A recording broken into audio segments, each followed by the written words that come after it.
Focus your attention right here.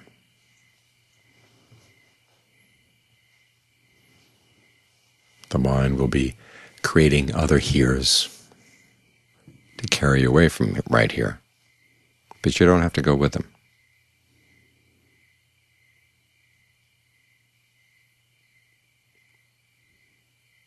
John Lee's image is having a post at the edge of the sea. The sea rises, but the post doesn't rise with the sea.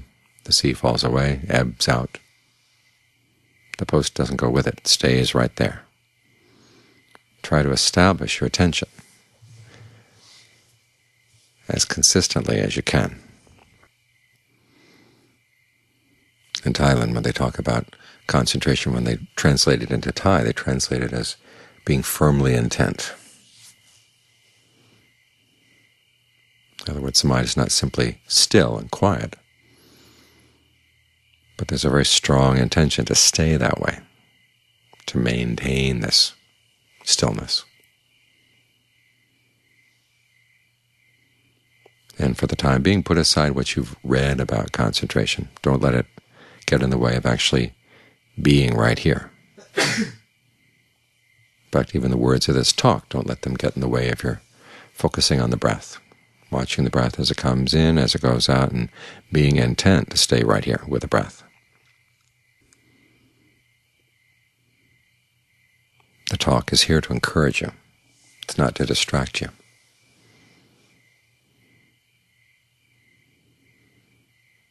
Of course, to stay right here, you need motivation.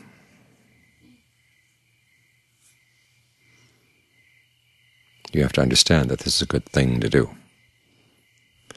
And there's so much out there that would pull you away and tell you that this is not. In the world outside, they say there are lots of other things that are much more interesting in life.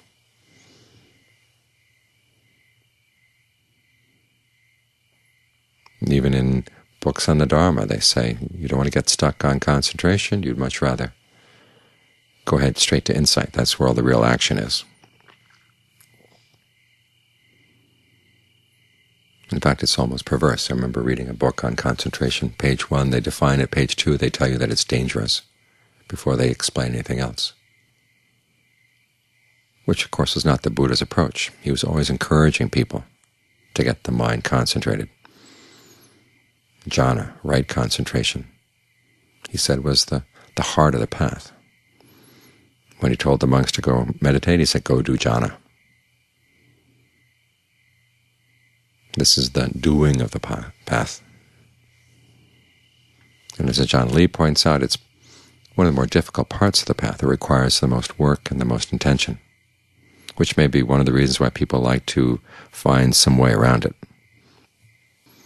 In Ajahn Lee's image, the three main factors of the path, virtue, concentration, and discernment, are like the posts for a bridge. Virtue is the posts on this side of the river, discernment is on the other side of the river. The concentration posts are right in the middle of the river where the current is strongest. So it takes the most work to get those posts in place. So be willing to give as much energy as you can, realizing that this is really what's going to make all the difference. You can read as much as you like about discernment, constancy, stress, not self, emptiness, whatever. But it's not really going to have a hold on the mind until the mind really settles down and can be still.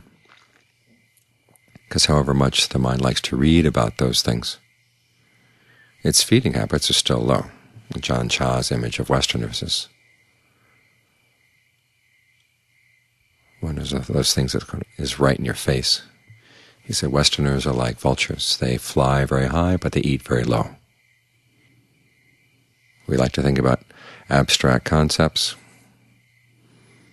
but when we're looking for pleasure, where do we go? We go straight for lust, all the gross sensual pleasures. We've got to train the mind to raise its standard of taste. That's one of the functions of concentration, is to give us a better sense of pleasure, a sense of pleasure that comes not from sensuality but from form, i.e., the body as you feel it from within, which doesn't require that the world outside be a certain way. simply that you pay attention to what you've already got here, which means there's a lot less unskillful activity involved in accessing this pleasure, maintaining it.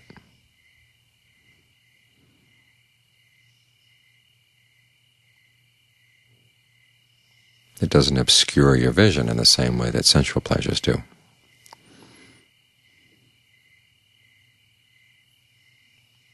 So concentration is actually a lot safer than not being in concentration. Because when you're not in concentration, you go back to your old sensual pleasures, and it's because of sensual pleasures that people can still kill and steal and lie,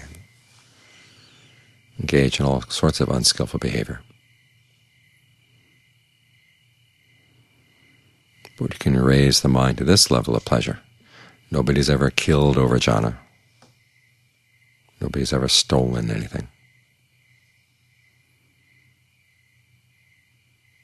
In fact, it makes you a lot less likely to kill and steal, because you've got something really, really good here that doesn't have to depend on anybody else.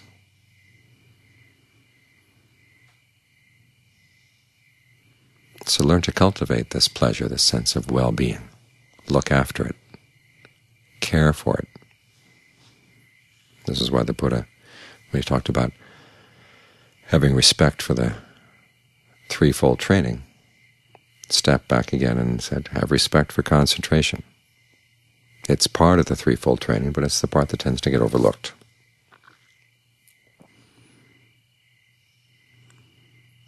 To realize that you've got something important here. It may not seem like much in the beginning, but if you care for it, it grows. And learn how not to be impatient. It's a matter of having the right balance. Knowing how to encourage it, but not pushing it so hard that you kill it. Think of the Buddha's image of the foolish, inexperienced cow. She's got grass and water in her meadow on the hillside there, and she looks over to another hillside, and she sees another meadow with grass and water, and she wonders, well, what's the grass and water over there like? And so she heads down the hill to go up the other hill. But because she's foolish and inexperienced, she doesn't know how to go down the hill properly. She gets stuck down in the ravine. And then she loses both meadows.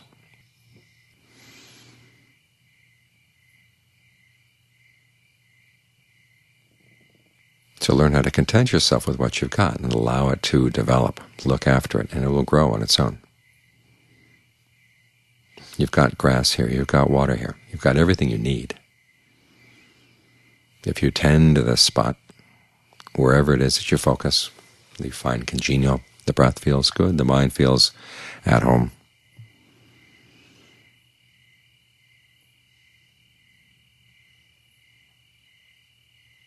Tend to it, and it'll grow.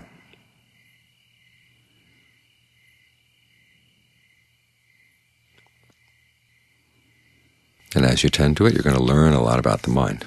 Again, it's not the case that you drop concentration to go to discernment.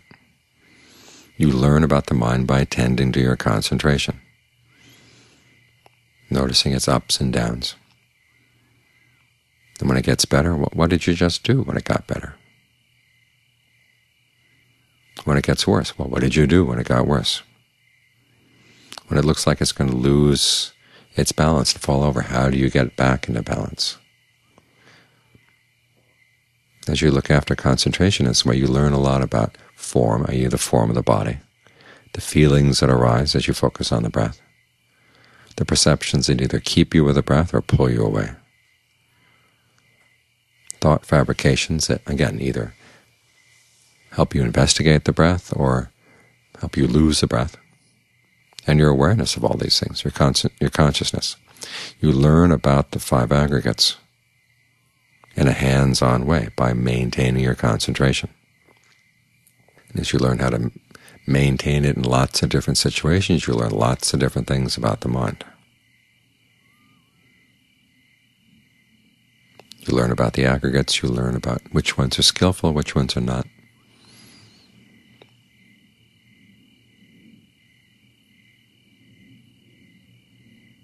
And it's in this way that concentration leads to discernment.